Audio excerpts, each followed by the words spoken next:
রাজস্ব আদায়, নতুন করদাতা খোঁজা এবং আমলা নির্ভরতা কমাতে না পারলে নির্বাচিত সরকার বড় সমস্যায় পড়বে। বুধবার রাজধানীতে এক আলোচনা সভায় সব কথা বলেন বক্তারা। সমস্যার সমাধানে বিনিয়োগ ও উৎপাদন বাড়ানো এবং কর্মসংস্থান বৃদ্ধি সহ কয়েকটি বিষয় নজর দিতে হবে বলে মনে করেন তারা।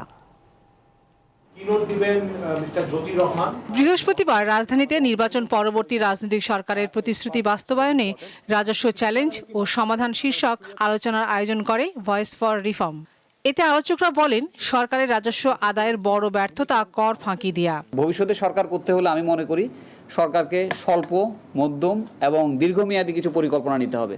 যদি আমরা মনে করি যে রেভিনিউ কালেকশনসটা মনে হয় কালকে কোন একটা স্টেপস নিলে ম্যাজিকের মতো রেভিনিউ কালেকশনস অনেক বেড়ে যাবে, সেই জিনিসটা কিন্তু আশা করা খুব দুরূহ।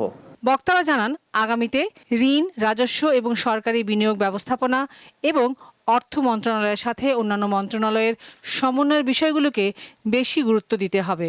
একই সাথে রাজনৈতিক হস্তক্ষেপ বন্ধ করতে হবে। দুইটা মন্ত্রণালয় যেই ধরনের বাজেটই হোক, মানে স্বাস্থ্য, শিক্ষা, রোডস, সিকিউরিটি, হেলথ, দুটা মিনিস্ট্রি কমন। ফাইন্যান্স মিনিস্ট্রি, যেখানে ফাইন্যান্স ডিভিশন তারা বাজেট অ্যালোকেশন করে, আর হলো প্ল্যানিং মিনিস্ট্রি, যারা এটার ওভারঅল প্ল্যানিং কোঅর্ডিনেশনটা করে।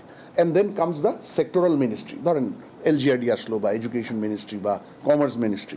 এই তিনটা জায়গায় কোঅর্ডিনেশন একেবারে নাই বললেই চলে। পলিটিশিয়ানরা যদি এত বেশি ইকোনমি সম্পর্কে বা নাম্বার সম্পর্কে মানে ঠিকমতো জ্ঞাতসারী না হন, তাহলে তো তার ব্যুরোক্র্যাটদের হাতে ক্যাপচার তো হবেনি। আলোচকরা জানান, সমস্যা থেকে উত্তরণে বিনিয়োগ, উৎপাদন ও কর্মসংস্থান সহ কয়েকটি বিষয়ে কৌশল নিতে হবে।